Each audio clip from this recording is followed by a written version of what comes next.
तुम जो कुछ भी अचीव कर रही हो वह खुद के दम पर नहीं बल्कि अपने सूर्यवंशम खानदान के दम पर कर रही हो।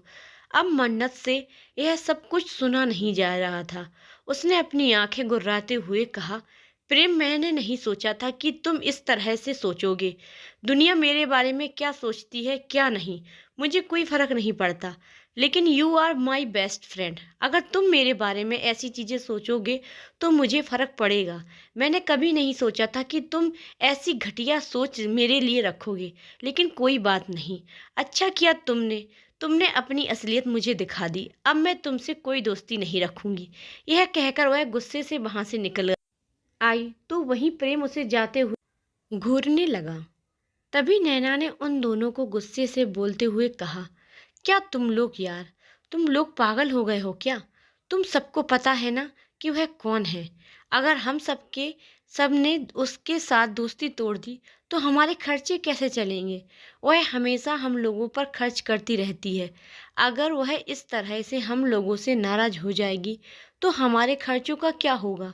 इसलिए चुपचाप चलो और उससे तुम सब लोग सॉरी बोलो, वरना प्रॉब्लम हो जाएगी। इतने गुस्से में नैना को देखकर प्रेम ने कहा, तुम उसकी चमची हो, मैं नहीं हूँ। जहाँ बात रही उसके खर्च की तो मुझे कोई फर्क नहीं पड़ता। ये कहकर वह गुस्से से बाहर से वहां से चला गया और नैना यह सब कुछ देखकर बोली, तुम लोग चाहो या ना चाहो, लेकिन मैं तो इस मालदार दोस्त को कभी नहीं छोड़ूंगी। यह कहकर वह तुरंत मन्नत के पीछे पीछे चली गई। मन्नत की आंखों में आंसू आ चुके थे। रोते हुए वह सीधे अंदर जाने लगी, लेकिन तभी पीछे से अमन ने उसे रोकते हुए कहा, मन्नत बेटा, कहाँ जा रही हो आप? अमन की आवाज़ सुनते ही मन्नत ने जल्दी से अपने आंसुओं को साफ किया और ज़बरदस्ती मुस्कुराते हुए बोली, एक्चुअली अंकल, मैंने ज़्यादा मस्ती कर ली है, इसलिए मैं रेस्ट करने के लिए जा रही हूँ। मैंने मॉम डैड से भी कह दिया है।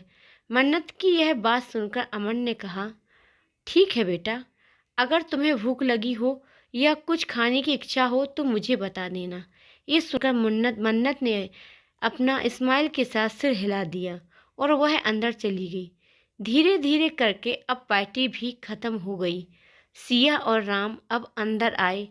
अंदर हॉल में आते ही राम ने सिया से कहा, सिया, मुझे लगता है कि प्रिंस जल्दी आने वाला है।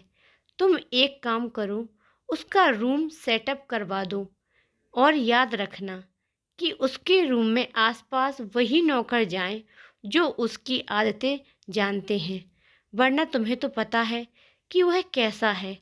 यह सुनते ही सिया ने मुस्कुराते हुए कहा, आप फिक्र मत कीजिए, मेरा बेटा इतने सालों बाद आ रहा है, मैं उसके लिए कोई भी कमी नहीं रखूंगी। मैं उसका रूम अभी अच्छे से रेडी करवाती हूँ। यह कहकर वह नौकरों से बात करने लगी। राम भी वहां से चला गया। कुछ देर बाद मन्नत सीधी नीचे आई और वह सीधी किचन एरिया की तरफ जाने लगी। उसने फ्रिज खोला और उसमें से एक चॉकलेट निकाली और चॉकलेट लेकर वहां सीधा हॉल में आई। हॉल में आते ही सिया से बोली, मॉम, आप इतनी तैयारी क्यों कर रही हो? क्या हुआ? तभी सिया के हाथ में कुछ बैग थे और उन्होंने जब मन्नत की आवाज़ सुनी तो बैग जल्दी से उन बैगों को उसकी तरफ बढ़ाते हुए बोली, बेटा, यह बैग ले जाओ और इन्हें 4 मंजिल पर रख आओ। यह याद रहे कि जल्दी से वापस आना है और उस कमरे का दरवाज़ा बाहर से ही बंद कर देना। 4th फ्लोर का नाम सुनते ही मन्नत ने नासमझी में कहा, लेकिन क्यों? क्या वहां पर कोई रहने के लिए आ रहा है? उस वक्त सिया नौकरों के साथ जरूरी कामों में बिजी थी, जिस वजह से उन्होंने जल्दबाजी में कहा, कुछ ऐसा ही समझ लो, लेकिन तुम वहां पर इस बैग को सिर्फ रख कर चली आना, उसके बाद मैं तुम्हें बताऊंगी। अभी मैं किचन में जा रही हूँ। यह कहकर वह नौकरों के साथ किचन में चली गई तो वहीं मन्नत ने अपने हाथों में वह बैग को देखा और मुंह बनाकर बोली, ऐसा कौन आ रहा है जिसके लिए मॉम इस बैग को 4th फ्लोर पर रखने के लिए बोल रही हैं? कुछ भी हो, मैं अपना काम करके जल्दी वापस आ जाऊंगी।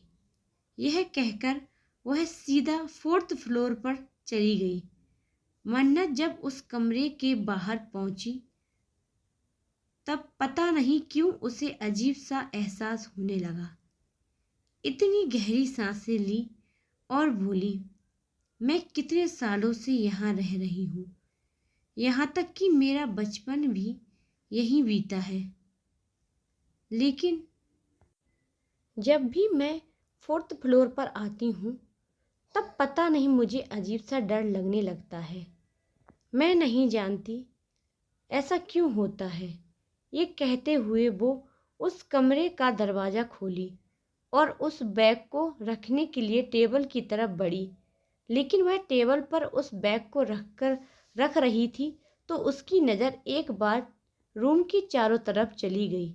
रूम को देखकर मन्नत की आंखें हैरानी से बड़ी हो गई।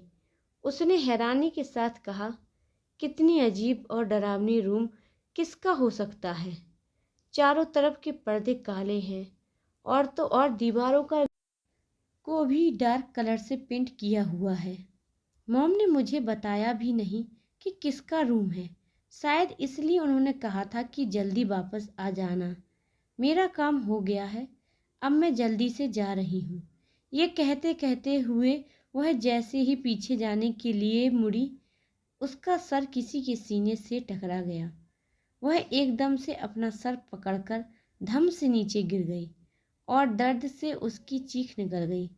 ये कहते ही उसने जैसे ही अपने सर को ऊपर उठाया और सामने खड़ा इंसान को देखा, वो एक पल के लिए हक्की बक्की रह गई। प्यारे दोस्तों, आप लोगों की रेटिंग बहुत कम आ रही है। आप लोग ज़्यादा से ज़्यादा देखिए, शेयर कीजिए, कमेंट कीजिए, तभी मेरा मन लगेगा स्टोरी डालने में।